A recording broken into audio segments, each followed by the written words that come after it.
this Eidul Adha, this Eidul Adha, this Eidul Adha. May Allah's blessings bring happiness, peace and prosperity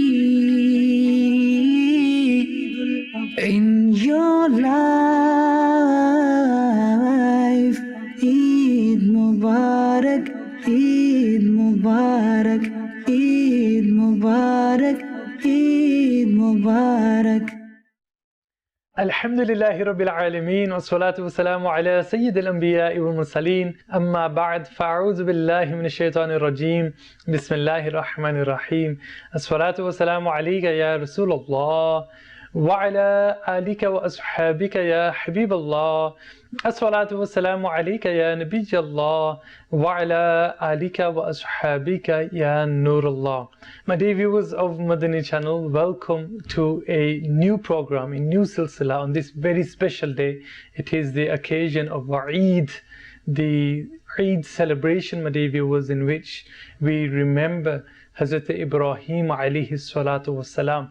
And today, inshallah azza wa jal, we have many special, humorous, inshallah azza wa jal, also an extremely, very intriguing incidents which we shall be hearing about. The program's name is Intellectual Geniuses.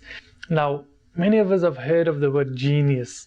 You think of a person who's exceptionally intelligent, he's very clever. That person, he's a genius. This is what we would say. When somebody is so clever, we would say, that person is a genius.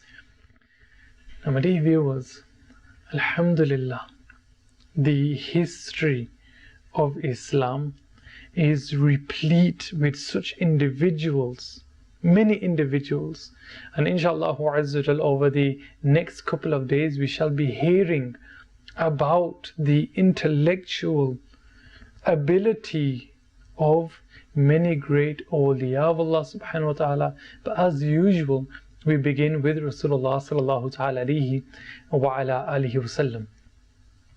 Now there's one thing we must remember, we must understand, that each and every single act of Rasulullah sallallahu ta'ala wasallam, each and every single act, from the minor things, small actions, to the larger actions, to the greater actions, each and every single one is full of wisdom. Each and every single one has been executed with perfection. Each and every single act of Rasulullah sallallahu alaihi wasallam with wisdom, with intelligence and perfection, my dear viewers of Madani Channel. But inshallah azza wa jal, we shall mention one or two. Before that, we must understand, what do we mean by intellectual geniuses? What do we mean by intellect? So inshallah we shall first hear a few definitions. Firstly, intellect. Intellect is the faculty, this is the definition of the faculty of reasoning and understanding objectively. So without being biased, but remaining objective, not being biased at all, and for you to be able to use the faculty of reasoning, for you to understand things, for you to process things. This is intellect. Now, side by side, when you have a genius, yes, there must be intellect there. There also must be knowledge. There must be intelligence. What do we mean by intelligence? Intelligence is the ability to acquire and apply knowledge and skills. This is the very important part. So intelligence, one thing is to possess knowledge, to be a knowledgeable person. Another is to be an intelligent person. A person who is knowledgeable may have just memorized something. So he may be knowledgeable, he may have read many books, and whatever is written on those books, he may have memorized verbatim. He may have memorized them by heart. And this person possesses lots of knowledge. All those books are in his head. But the question is, does that make this person? Does that mean that this person is intelligent too? No. Why? Because intelligence entails knowledge, but not only knowledge, but also understanding. and then being able to apply that knowledge which one gains. And this is very, very important generally also. This could be a quick lesson for, many people would be possibly still in their education, my dear viewers, whatever it may be. One thing is to memorize something. Yes, sometimes it's good to memorize. For example, memorizing the glorious Quran. There's so much barakah in memorizing the glorious Quran. But what's better? To be able to understand the glorious Quran. Whatever you are seeking, whatever knowledge you are seeking about, yes, it's good to know those things, but also to be able to understand those things and apply those things, and then apply them with wisdom. This is the third thing. So we have intellect, we have intelligence, and a third thing which is wisdom. What is wisdom? Wisdom is having experience, knowledge, and good judgment. Allahu Akbar.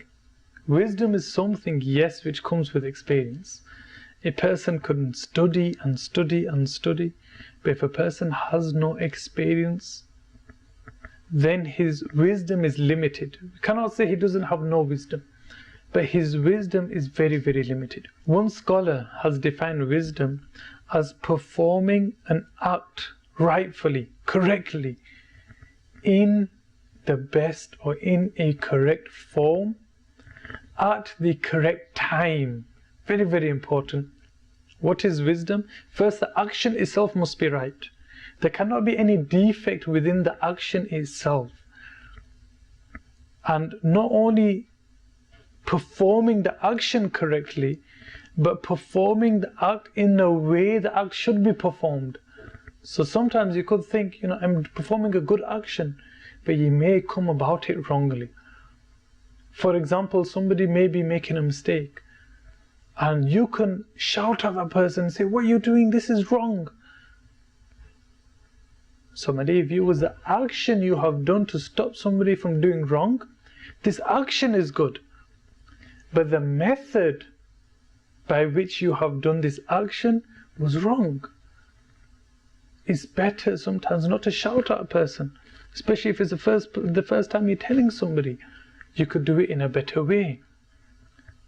This, my dear viewers, is wisdom. To perform a good act, a right act, to perform the act in the right manner, the right way, the right method, and also to perform the act at the right time.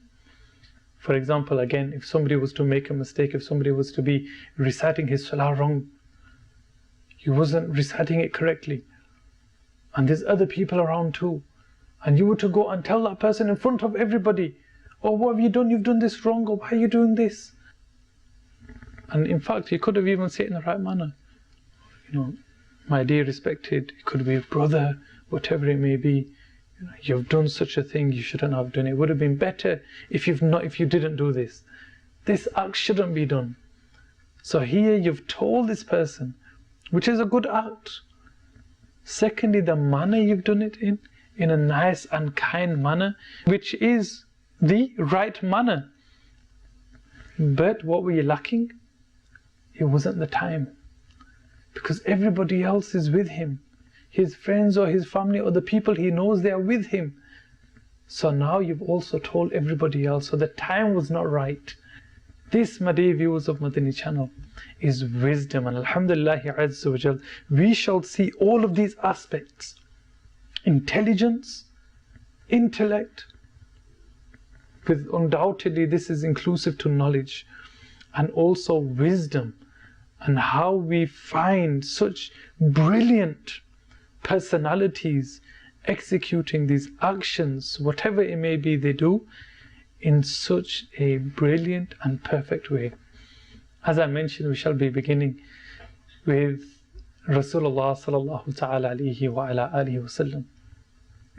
Rasulullah sallallahu ta'ala sallam is the greatest of all people. Every act he performs is with intelligence, is with knowledge, is with wisdom, with absolute perfection.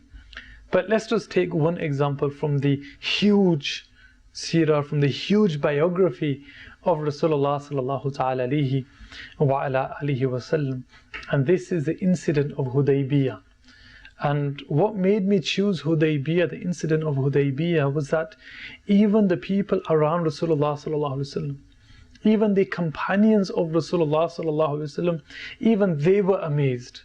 Yes, generally they are amazed too. It's not that they are not normally amazed, but they were really shook by this incident. The Battle of Badr took place. Subsequent to that, we had the Battle of Uhud. And then, my dear viewers, the Muslims were in a difficult situation.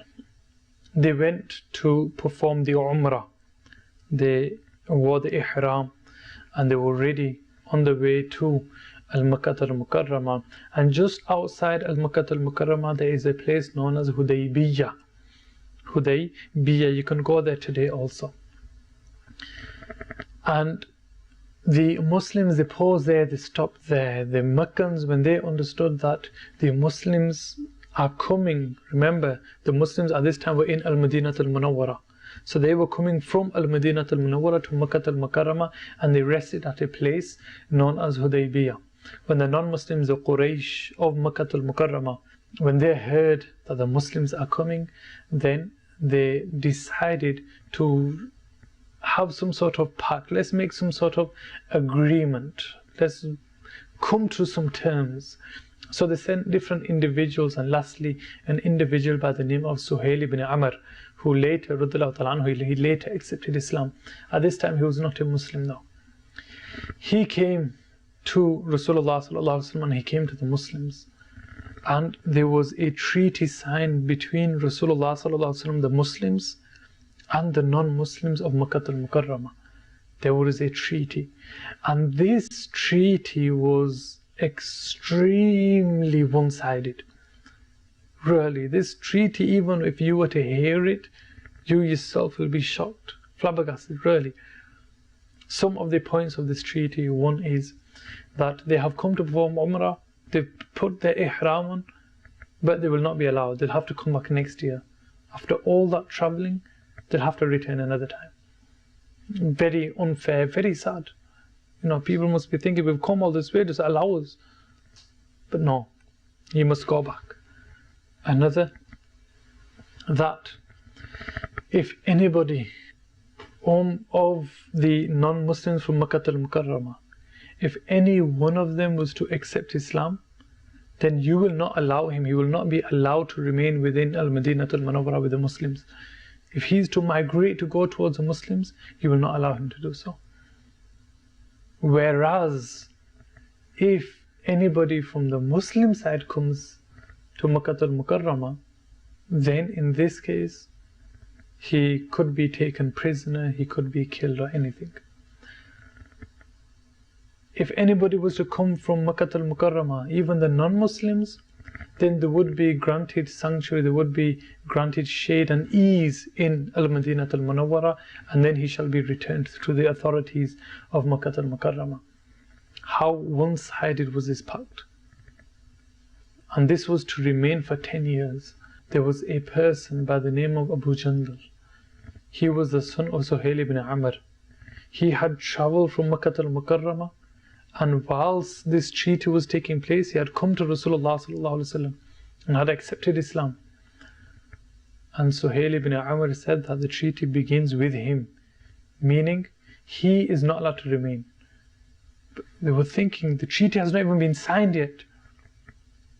The treaty has not been signed yet. So just allow him, he's already here. He says no. And that was also the son of Suhail ibn Amr, Abu Jandal. And he says that he has to return. So Rasulullah sallallahu alaihi wasallam accepted this. What would you do? Ask yourself. And we're going to have a lot of this inshallah in these programs.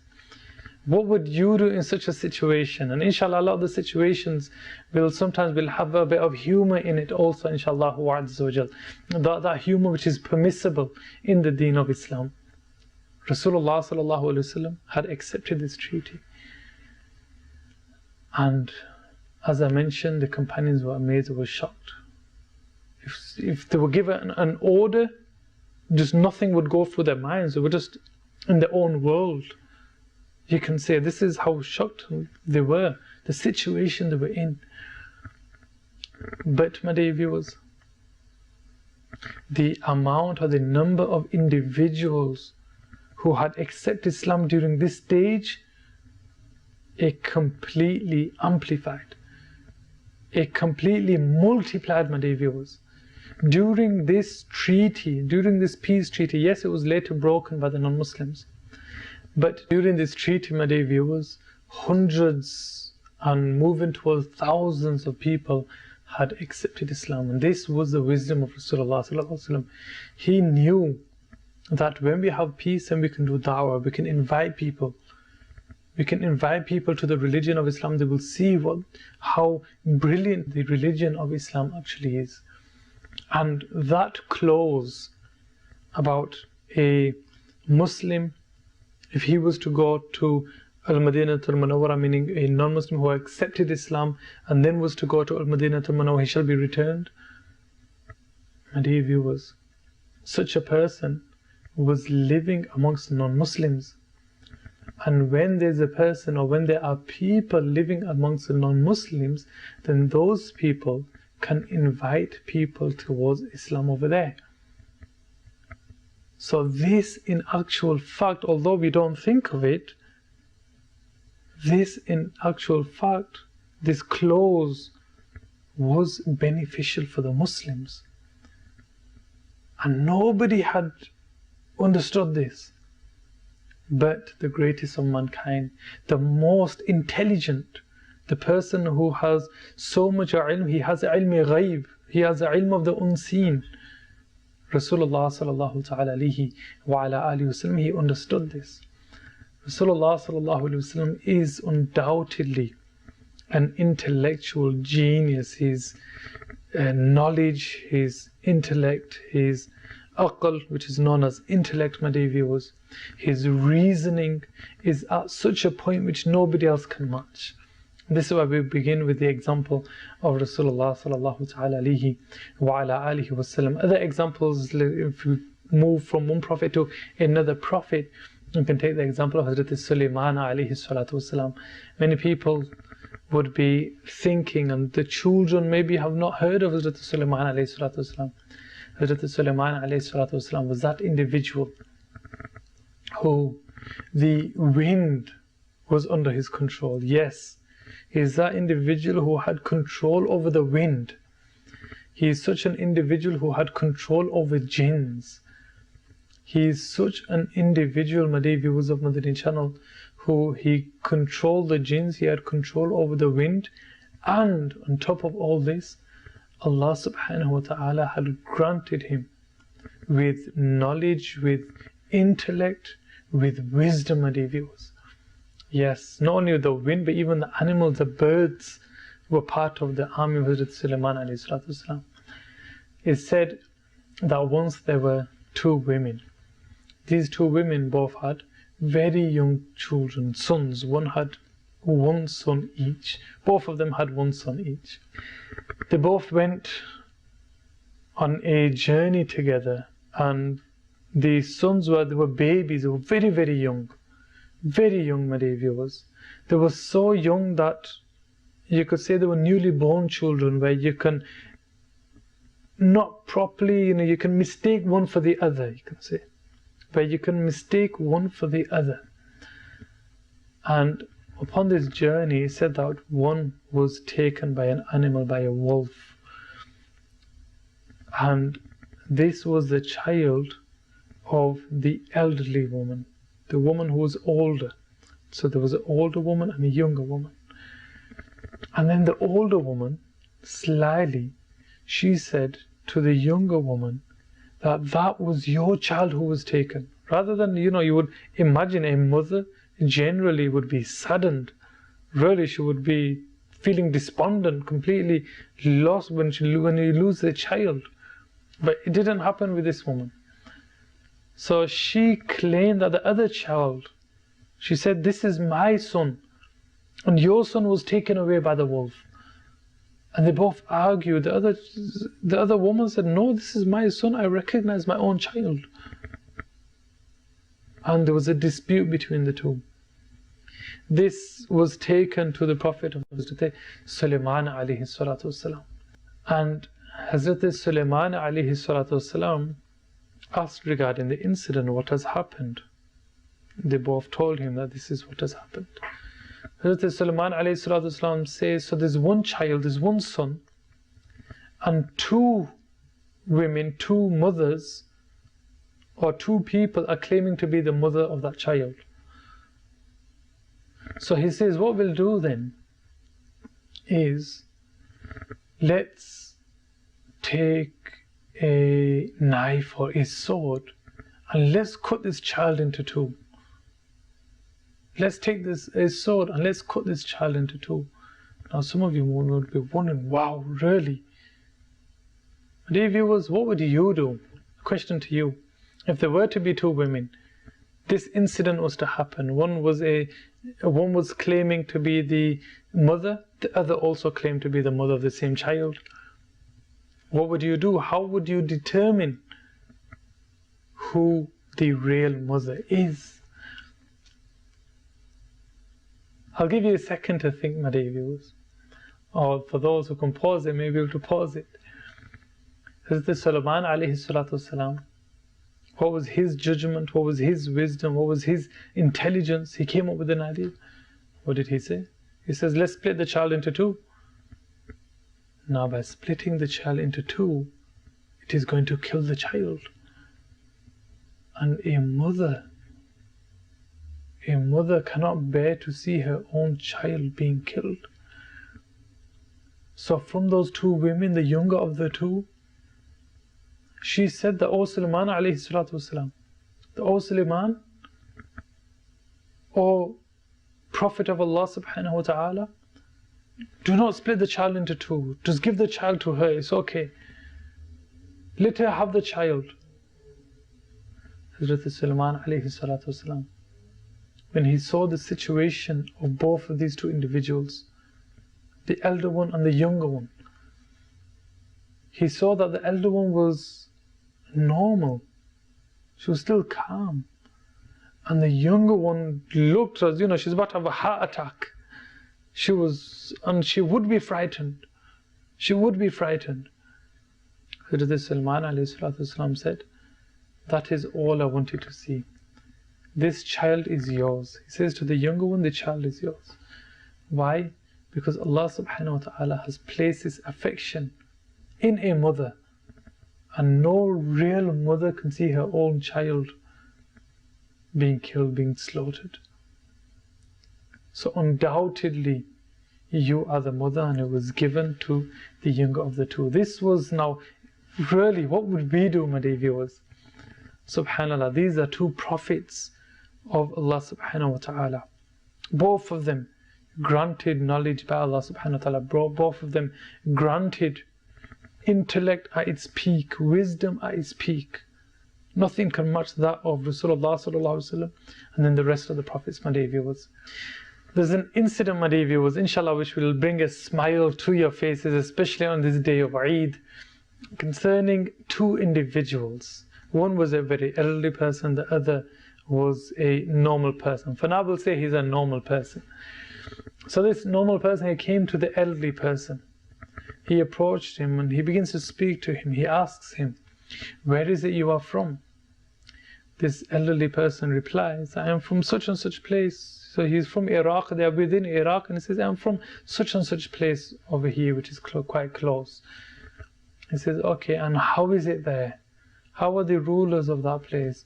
He says, don't ask about the rulers are really bad, and the ruler of Iraq and our main leader, he is a zalim, he is an oppressor, and he curses him, and he says, may Allah ruin such a person.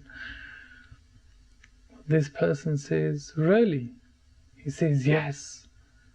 So this person says, do you know who I am? And the elderly person says, no, I don't know who you are. You've come and you've asked me these questions.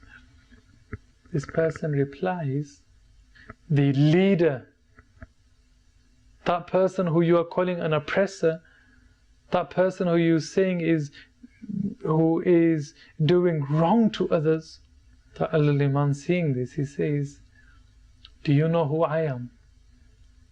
The child says, no, I don't know who you are. he says, I am that stupid individual, the insane one. Such and such is his name, Fulan bin Fulan. I am that insane person who loses his mind twice a day. Hajjaj begins to laugh, and he also gives him a reward. So this person, he was an elderly person, he was a person of wisdom. He saw that he was in a difficult situation and he was able to quickly give a response, to quickly give a reply. But my dear viewers of Madani Channel, there's one thing we must always remember. That yes, there's no harm in joking, and it's good to have jokes, or what we would know as jokes or humor, my dear viewers.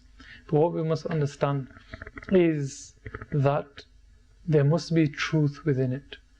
Whenever there is any sort of humor, there also must be truth within it.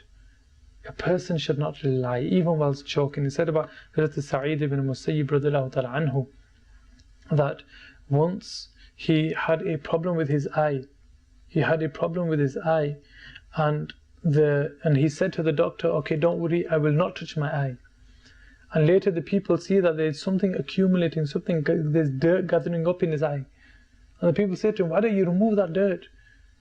He says, no, because I said to my doctor, I will not touch it. And I do not wish to be known as a liar.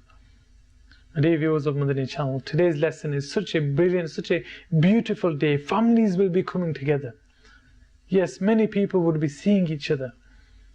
There is one request. Whilst you are sitting together, whilst you are talking together, we fall into sin, my dear viewers. Try to refrain from sin. Try to refrain from backbiting. Try to refrain from lying. Inshallah, alhamdulillah, we have spoke about two intellectual geniuses. Not enough, I know, but inshallah, when you watch our next program, you shall hear much more. That's all for now. Continue to watch Madani Channel. Sallu ala al-Habib, sallallahu ta'ala ala Muhammad, sallallahu ta'ala alayhi wa ala alihi wa sallam. This Eidul Adha, this Eidul Adha, this Eidul Adha. May Allah's blessings bring happiness, peace and prosperity in your life. Eid Mubarak, Eid Mubarak, Eid Mubarak, Eid Mubarak.